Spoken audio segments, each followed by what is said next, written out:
Halo, selamat pagi, salam sejahtera bagi kita semua. Perkenalkan, nama Bapak itu Pak Siaidian, ya. Nah, pada pertemuan kali ini kita akan mempelajari mata pelajaran biologi, yaitu topiknya adalah tentang ciri-ciri benda dan klasifikasinya.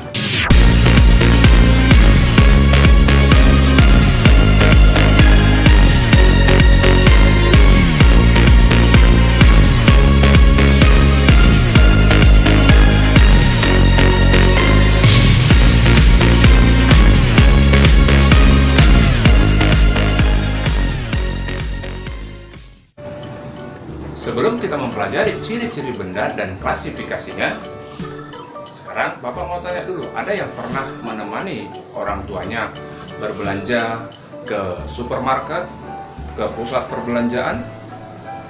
Baik, jika ada yang pernah, coba ingat-ingat kembali apa yang kalian lihat ketika sudah masuk ke dalam pusat perbelanjaan itu. Apakah kalian menemukan sebuah rak, sebuah tempat barang-barang yang akan dijual, kemudian disusun rapi, kemudian dikelompokkan makanan dengan makanan, minuman dengan minuman, sayur-sayuran dengan sayur-sayuran, buah-buahan dengan buah-buahan. Kemudian ketika misalnya ada jual peralatan untuk sekolah, buku dengan buku, pulpen dengan pulpen, seragam dengan seragam, apakah kalian pernah temukan itu? Oke, satu pertanyaan, mengapa mereka melakukan pengelompokan seperti itu? Oke, itu yang pertama. Yang kedua, apakah anak-anak sekalian pernah masuk ke dalam perpustakaan? Ya, sederhananya saja, pernah masuk ke dalam perpustakaan sekolah? Baik, jika pernah, apakah yang kalian lihat? Apakah kalian menemukan buku pelajaran dikelompokkan sesama buku pelajaran, ya, novel dikelompokkan dengan sesama novel, kemudian buku-buku cerita yang lain dikelompokkan sesama buku-buku cerita, kemudian buku pelajaran tadi akan dikelompokkan buku pelajaran bahasa Indonesia, biologi, IPA, IPS dan sebagainya. Jika pernah, mengapa itu dilakukan? Pertanyaan inilah yang akan kita jawab pada pertemuan kali ini. Kenapa harus terjadi pengelompokan atau pengklasifikasian? Ini yang akan kita pelajari. Jadi, anak-anak sekalian, perhatikan video ini sampai selesai. Simak baik-baik penjelasan dari video ini supaya kalian memahami materi dari video ini. Oke, baik. Sekarang kita lihat ciri-ciri sebuah benda. Oke, ciri-ciri benda yang pertama, ya, tidak memerlukan makanan. Oke, benda yang pertama ciri-cirinya tidak memerlukan makanan. Mengapa benda itu tidak memerlukan makanan? Karena dia bukan makhluk hidup. Itu yang pertama. Oke, nah kita lihat ciri yang kedua. Ciri yang kedua adalah dia tidak bernafas. Ya, ciri yang kedua, benda itu tidak bernafas. Paham? Nah, ciri yang ketiga adalah tidak dapat bergerak kecuali digerakkan. Paham? Ciri yang keempat adalah tidak dapat tumbuh dan berkembang. Selanjutnya ciri-cirinya adalah tidak dapat berkembang biak. Jadi benda tidak bisa berkembang biak atau bertambah banyak dari satu menjadi dua dan seterusnya, tidak bisa kecuali ada campur tangan manusia. Paham? Oke. Selanjutnya dia tidak dapat beradaptasi. Benda itu tidak dapat beradaptasi. Apa itu Pak adaptasi? Adaptasi adalah proses penyesuaian terhadap lingkungan.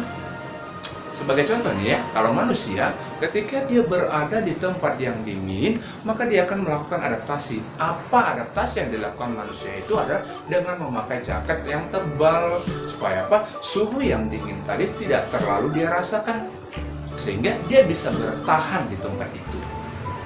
itu ya. Nah, tapi kalau benda tidak akan melakukan itu.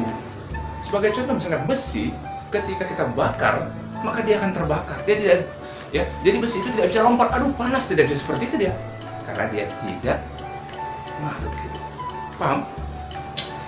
Ya. Selanjutnya adalah kita perhatikan, dia tidak peka terhadap rangsangan. Ya, jadi benda tidak peka terhadap rangsangan. Contohnya untuk makhluk hidup nih, ketika kita menyentuh daun putri malu, apa yang terjadi? Daunnya akan menguncup. Kalau benda sentuh, ya. Jadi ketika kamu sentuh besi, masalah buat gue gitu. Bendanya nggak open, ya seperti itu kira-kira.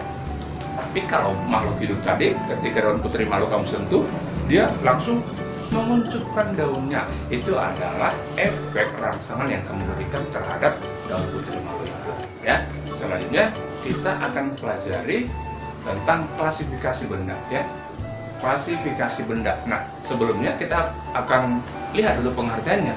Nah, klasifikasi itu adalah pengelompokan benda atau makhluk hidup berdasarkan ciri-cirinya.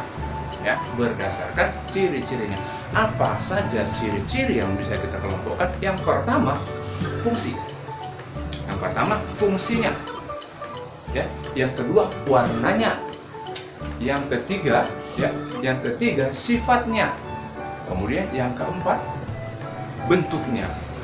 Ya, dan masih banyak lagi ya, dan lain-lain. Karena masih banyak ciri-ciri yang bisa kita kelompokkan dari sebuah benda. Nah, paham ya? Oke, kita lanjutkan pelajaran kita lagi. Selanjutnya, apa sih tujuan dari klasifikasi? Ada yang tahu apa tujuan dari klasifikasi? Nah, kita kaitkan dengan cerita kita tadi sebelumnya yang sudah saya sampaikan. Bagi kalian yang pernah menemani orang tua berbelanja di sebuah pusat perbelanjaan atau supermarket, bagi kalian yang pernah membaca buku di perpustakaan, ya, apa tujuan semua barang itu ditata rapi? Apa tujuan buku itu dikelompokkan? Nah, sekarang kita akan pahami nih, apa tujuan dari klasifikasi. Yang pertama, kita lihat. Yang pertama adalah mempermudah kita melakukan pencarian. Ketika kamu berbelanja tadi menemani orang tua, kalian ingin beli mie, ya, mie instan, maka kalian akan cari rak yang isinya tentang makanan-makanan semua.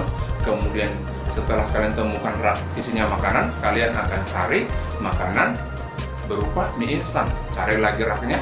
Kemudian ketika sudah ketemu, maka kalian akan cari berdasarkan merek yang kalian inginkan. Setelah dapat mereknya, kalian cari berdasarkan rasa yang kalian inginkan. Rasa soto, rasa kari, rasa goreng, ya. Kemudian rasa nano-nano lah. Seperti itu. Oke? Paham ya? Oke. Nah, selanjutnya tujuan dari klasifikasi yang kedua adalah mempermudah untuk mengenali. Mempermudah untuk mengenali. Nah, jadi ketika sudah dilakukan klasifikasi, maka kita akan dengan mudah mengenali sebuah benda itu. Nah, yang ketiga adalah mempermudah untuk melakukan perbandingan seperti itu. Nah, sebagai contoh tadi, ketika kita sudah ketemu mie instannya merek apa, kemudian rasanya apa, rasa A, rasa B, rasa C, maka kita ketika kita sudah rasakan, oh ini lebih enak yang ini, lebih enak yang ini, lebih enak yang ini, begitu ya. Jadi ketika kita sudah ketemukan, maka kita bisa bandingkan mana yang lebih baik menurut kita, gitu ya. Selanjutnya, mempermudah untuk dipelajari, ya, mempermudah untuk dipelajari. Nah, inilah tujuan dari klasifikasi. Masih banyak hal-hal yang lain nanti dari tujuan klasifikasi. Nah, yang penting 4 ini saja kalian paham, itu sudah jauh lebih baik ya. Karena konsepnya adalah kalian paham, bukan kalian hafal. Nah, sekarang perhatikan gambar ini. Ada seorang bapak-bapak sedang kesulitan untuk mencari sebuah barang yang ingin dia beli. Nah, setelah dilakukan interogasi, interogasi. Setelah dilakukan wawancara, ternyata bapak itu ingin membeli sebuah sabun cair mereknya X, warnanya merah. Bagaimana caranya? Ayo kita bantu dulu bapak itu. Pertama, maka kita akan arahkan bapak itu ke lorong yang berisi rak tentang peralatan mandi, ya, rak yang berisi peralatan mandi. Kemudian ketika kita sudah temukan rak itu, maka kita akan arahkan bapak itu mencari peralatan mandi yang fungsinya untuk membersihkan badan. Maka peralatan mandi itu klasifikasi berdasarkan fungsi. Kemudian untuk membersihkan badan adalah klasifikasi berdasarkan fungsi. Nah, setelah kita dapatkan, maka kita tanya lagi bapak itu, yang bagaimana, cair apa padat? Nah, bapak itu katakan yang cair. Maka cair adalah klasifikasi berdasarkan wujud atau sifat. Oke, selanjutnya kita tanya mereknya. Merek apa pak? Mereknya merek X. Maka klasifikasinya berdasarkan merek. Nah, selanjutnya kita tanya lagi, warnanya kira-kira warna apa pak? Warnanya merah kata bapak itu. Maka warna merah adalah klasifikasi berdasarkan warna. Jadi ada banyak hal yang bisa kita lakukan untuk mempermudah kita mencari sesuatu dengan cara melakukan pengklasifikasian. Nah, seperti yang barusan kita lakukan nih. Nah, itu adalah bagian dari klasifikasi. Peralatan mandi, klasifikasi berdasarkan fungsi. Membersihkan badan, klasifikasi berdasarkan fungsi.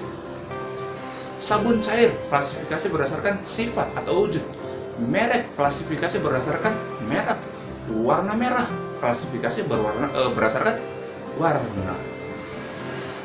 Oke, bagus. Nah, ternyata bapak itu mencari sabun merek ini, ya. Rupanya bapak itu cari sabun itu. Nah, selanjutnya kita lihat lagi. Nah, perhatikan di sini ada 3 gambar, ada kucing, ada mobil Ferrari, ya. Kemudian ada satu tangkai bunga mawar. Nah, di sini kita akan melakukan pengklasifikasian berdasarkan warna, berdasarkan dapat tidaknya berpindah tempat, kemudian berdasarkan bisa atau tidaknya berkembang biak. Nah, kita akan klasifikasi berdasarkan warna.